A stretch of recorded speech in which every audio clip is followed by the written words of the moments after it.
Before this episode begins, we urge you to take a look at the Jazz Omnibus, the 600-page anthology of 21st century photos and writings by members of the Jazz Journalists Association, available online and wherever books are sold.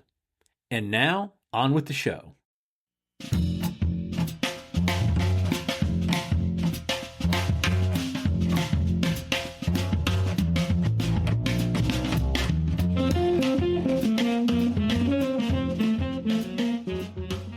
Welcome to The Buzz, the podcast of the Jazz Journalists Association, where we discuss news and views from those in the jazz media, writers, broadcasters, photographers, videographers, and other professionals documenting the entire ecosystem of jazz. I'm Rick Mitchell, and on today's episode, we're going to be continuing our conversation with veteran music critics Bill Milkowski and Howard Mandel on jazz criticism then and now. What Bill and I did not know is that Howard had left the record button on after the previous episode ended, so this episode gives you an idea of what jazz critics talk about when they don't know the tape is rolling, which turns out to be, among other things, rock and roll. One question for both of you. Name the first album that you bought with your own money. It's easy for me. Elvis Presley's Golden Decade. Wow. $2.89 maybe at Save-On Drugstore. Had all of his early RCA hits, and I still have it. The cover's fallen apart, but I still have it. I was under the sway of my brother, who was 4 years older, so I didn't have to buy albums. He introduced me to so much, from Duane Eddy to the Rolling Stones. But the first one I bought with my own money was Are You Experienced? Jimi Hendrix. That was me separating myself from my brother, who was in the Fats Domino and Chuck Berry and the Coasters and different things. And I veered off with Jimi Hendrix. There are two that come to mind. I don't know if I bought Herbie Mann's Live at the Village Gate. I think that may have been it. Or else, for some reason, Don Friedman's Riverside album, Circle Waltz. Wow, that's very arcane. Well, for some reason, I like Bill Evans, and I came across that Circle Waltz cheap, and I thought that it was similar, which it is actually, and it's a good album. But then that makes me think I must have heard the Bill Evans earlier than that. Like, I think it was probably the Herbie Mann was probably the first. So Howard, you had no rock phase that you went through? Oh yeah, I was listening to rock and roll. I just didn't necessarily buy those first. I was interested in jazz simultaneously with being interested in rock and roll. And I wasn't collecting rock and roll records particularly, or soul records. Yeah, I mean, I bought Are You Experienced? Love and Spoonful I was into. The Animals I was into. Butterfield Blues Band. You know, that stuff was around it was around so much though. Like we were listening to East West in our high school cafeteria because Bloomfield had gone to New Trier where I was, graduated from. The first serious jazz album that I bought was Charles Lloyd, Forest Flower, after I saw him in concert. Wow. Was that 67? 68. 68? Okay. I was in high school. However, my mom had that Ellington era, the 3 LP Columbia box that had his late 20s and early 30s recordings. My mom had that. I later found out that she checked it out from the Anaheim Public Library and never returned it. Wow. But I can remember listening to East St. Louis Toodaloo when I was like in elementary school, I think. That was maybe my first real exposure to jazz. My parents had this record called Remember How Great, and it was a promotion from Lucky Strike cigarettes. Remember how great cigarettes used to take? Well, Lucky still do is Wow. But anyway, it was like on one side opened up with Doris Day singing Sentimental Journey with the Les Brown Band, which I liked a lot, but then it ended with 1 O'Clock Jump by Basie, which that was great. And also, I mean, I was into the theme from Peter Gunn. We went to hear a Mancini concert. My parents took me to a Mancini concert, and that was the climax, and that was the most exciting thing. Those trumpets blaring. And then I had a friend whose dad was into jazz. He gave me one of his albums that I said I liked. It was Miles in the Beginning. So it's the quartet on Prestige with Philly Joe and Red Garland. That was great. That album, I think, nailed me. Yeah, I wanted to keep hearing that. I think next year is Mancini's centennial, Yeah. and they're starting to do stuff now. But the TV theme of his that I think is underrated is Mr. Lucky with the organ in the background. I don't remember that. Mr. Lucky, check it out. Will do. I was always involved with guitar. I was a guitar fanatic from the point of that Hendrix album, Zappa, Roy Buchanan, all that, Johnny Winter. And very quickly, I don't even remember how I got this, but morphed into Joe Pass out of that. And that kind of took me in a whole different direction, Herb Ellis and all these other cats, and Charlie Christian. But yeah, there was some bridge in there between Mahavishnu Orchestra and Joe Pass Virtuoso. Wow. I heard Hendrix when he came here, the auditorium and the tour that Soft Machine opened. And that was fantastic. And also one of the earliest rock shows I saw, we walked in, Linda Ronstadt was singing different drummer. Then Tim Buckley did a whole set. And then Dr. John was the headliner. And we loved Dr. John. Me and my Charlie Doherty, you know him. Yeah. So he and I were going to clubs and stuff, and we saw that. And the place was empty. And I saw Charlie recently, and we were talking about it. He said, the reason it was empty, the Aragon Ballroom, was because Crosby, Stills, and Nash were playing in town somewhere else. And you and I had to decide who to go see, and we decided Dr. John. So that was pretty cool. Schofield told me that when he was in high school, he would take the bus in from Wilton, Connecticut to see Tony Williams' Lifetime at the joint on the Lower East Side. What was it called? Slugs? Yeah. And he said there was like 6 people in the audience. Yeah, that was a shakeup, emergency, total shakeup. Yeah. That stuff was great. I mean, we were big into the Mothers of Invention too. I mean, I remember seeing a show at Ravinia that was the Association and the Mothers. Wow. And I also saw Cream and the Mothers. That was an intense show. I saw the Mothers of Invention with Alice Cooper opening, and this guy, Wildman Fisher. Fisher. Yeah. But that was when the Mothers had the horns and kind of the jazz guys in the band. That was at my college.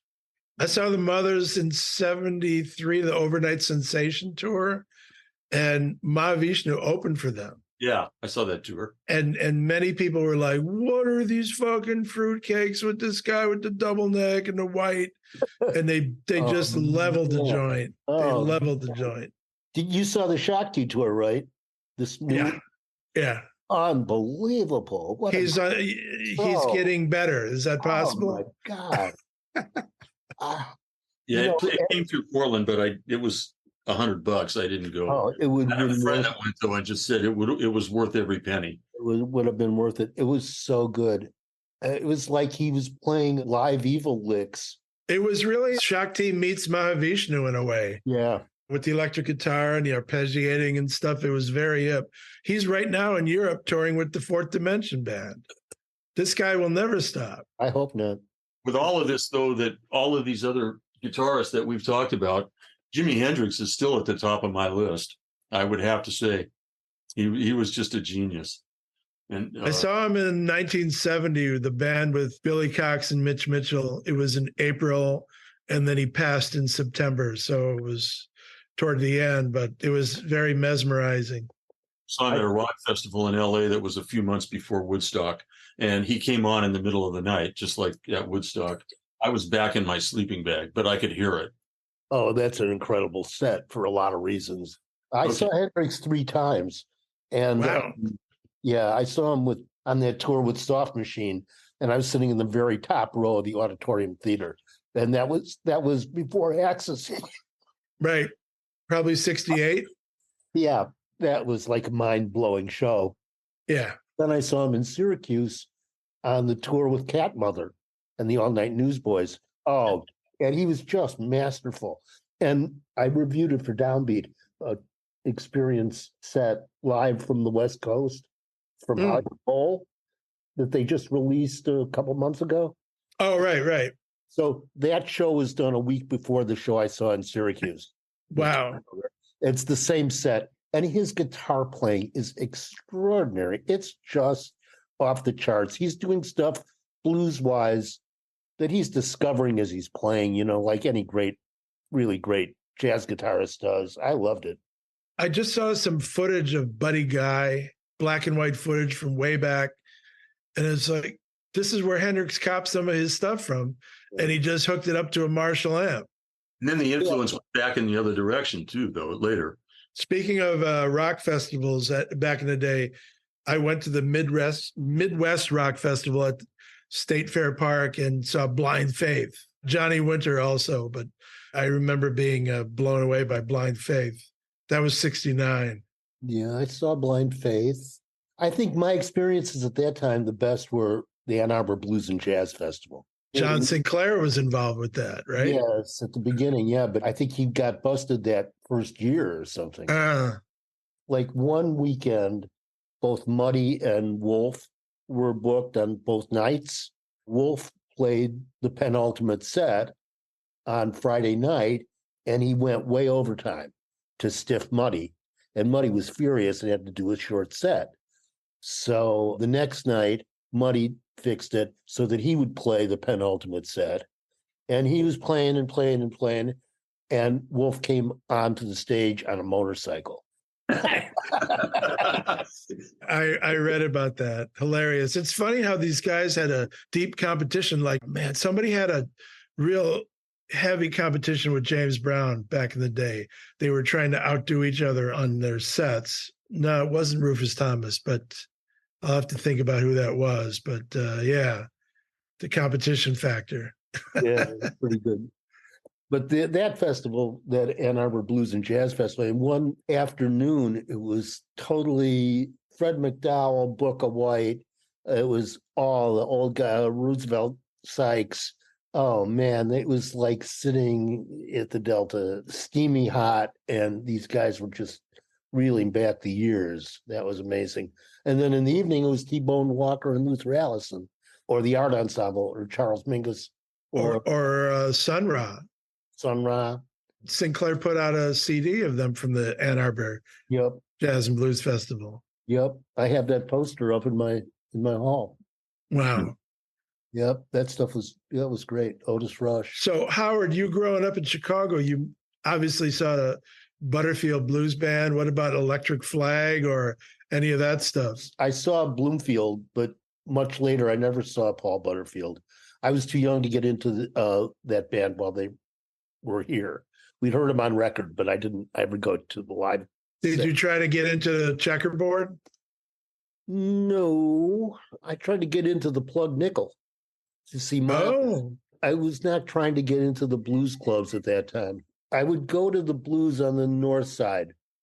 So Alice's Revisited on Lincoln Avenue, Kingston Mines. Kingston Mines, yeah. That was Marco Kempner, who was just calling me the photographer. And I used to go down to Teresa's a lot. And I was just going to say, I used to drive in from Milwaukee to go to Teresa's. And Mark spent a lot of time at Peppers and at the Blix because he was going to University of Chicago. So it was, just 6 blocks away. At one point, I was thinking about doing a book called Mayor Daley's Blues and Jazz. During Mayor Daley's reign, which was long, both the AACM and the Electric Blues came to fruition. And Sun Ra.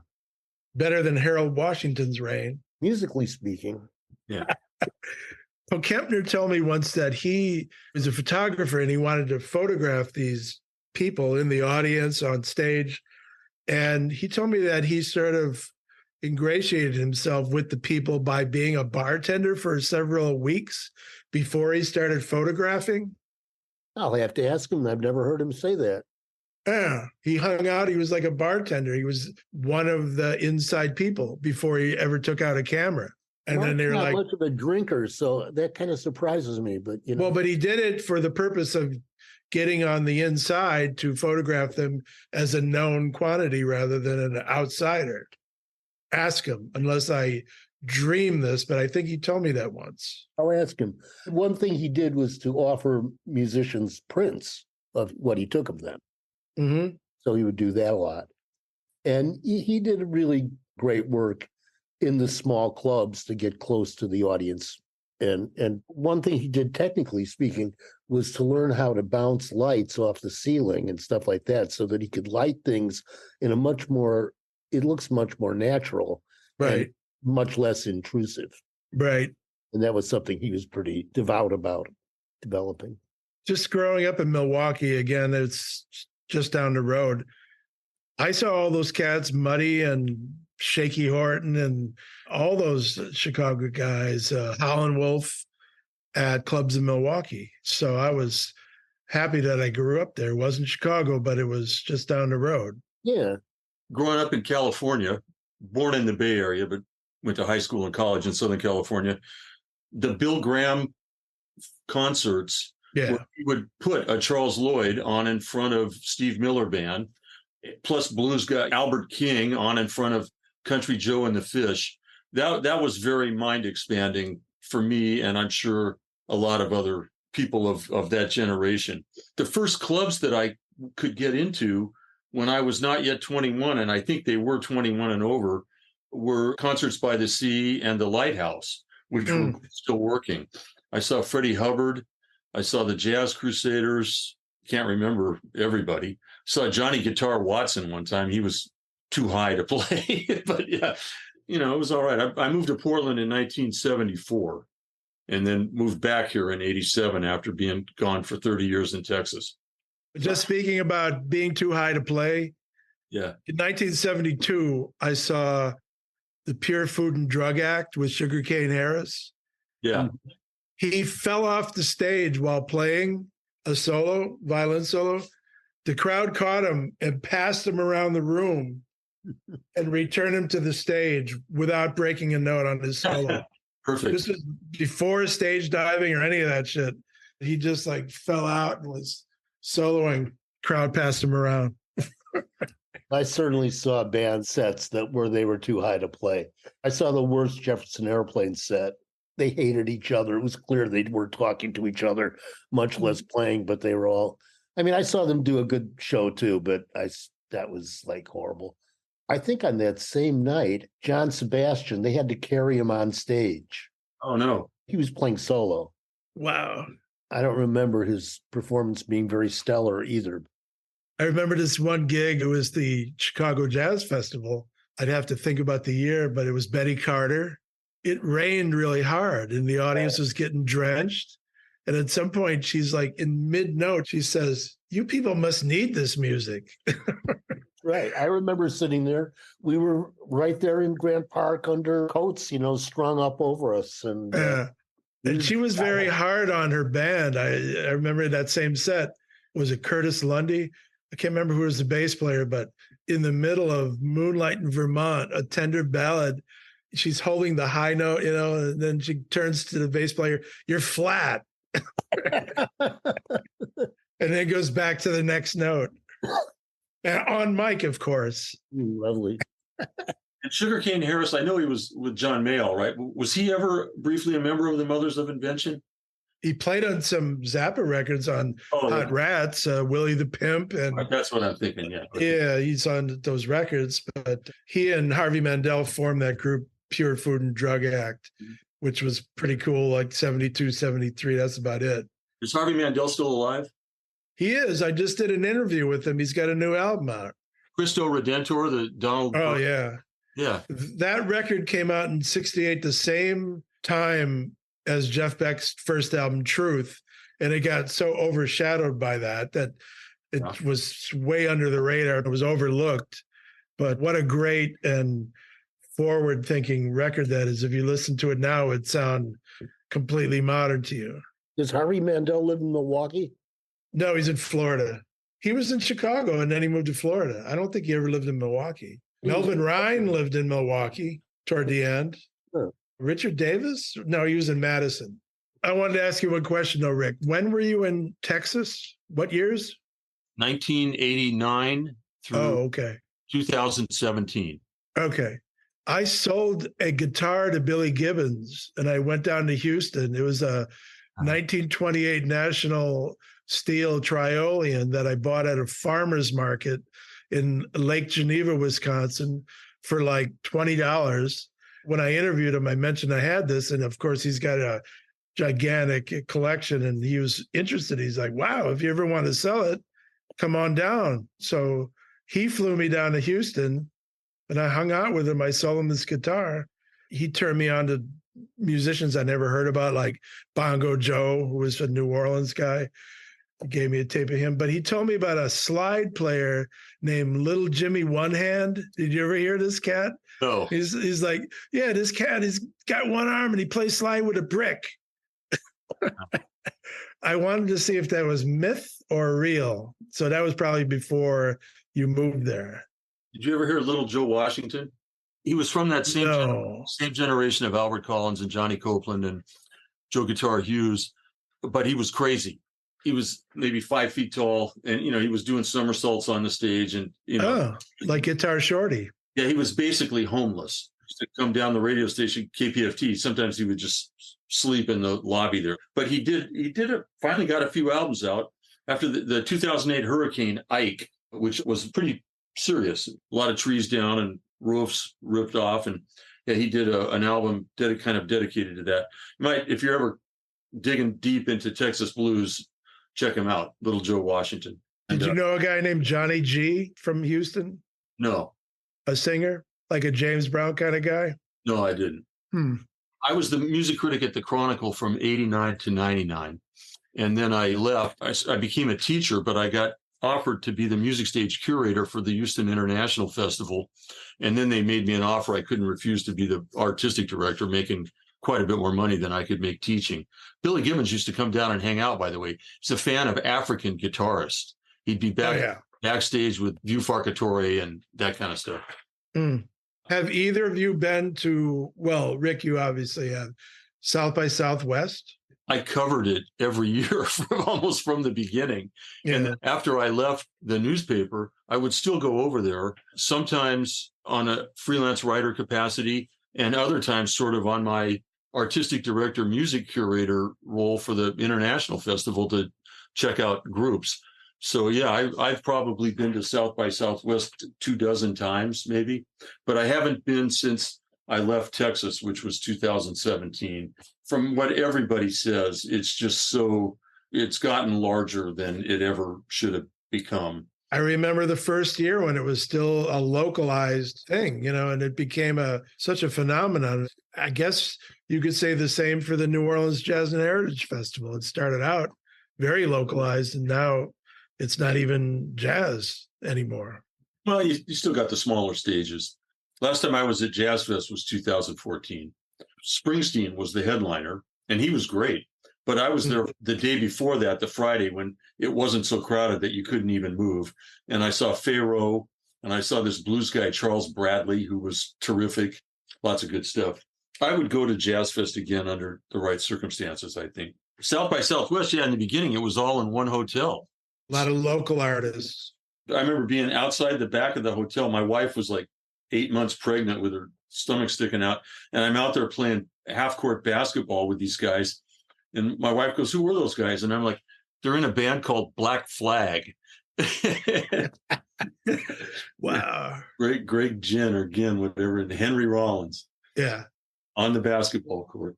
When I was a DJ at WWOZ in 93 to 96, Ernie Cato had an afternoon show on the air. I used to see him all the time. I listened to his show. I taped a few of his shows off the radio. New Orleans has changed a lot. I'm not sure about Austin. I guess Austin is the new place for high tech. Isn't that where Tesla Boy has his property now, his plant? It's changed. It was a little more bohemian back in the day. Yeah, it's got a billionaires kind of club mentality, and the working musicians have to live 30 minutes outside of town, and it's not so good. Bill, my wife is going to be impressed when I tell her you were on WWOZ and that you knew DJ Davis. I just wrote a piece for my blog about John Sinclair, who turned 82, and I met him through OZ because he had a show and I had a show. He called up one night as an anonymous caller. We started talking, and I got to know him really good. I knew him quite well before I knew anything about his past.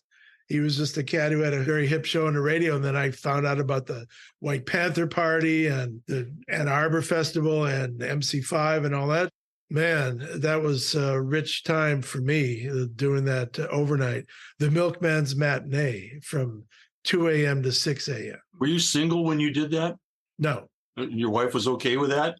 I got to get out of bed and go do my show. Yes. I had a 64 Plymouth Fury with a snake on the hood at the time, and I would drive to the gig late at night.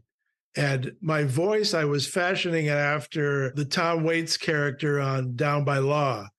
If you remember that movie with John Lurie, they're in jail together and they're talking about who they are. And he's like, Waits says, yeah, I used to be a DJ. I was Lee Baby Sims. And he goes into his DJ voice.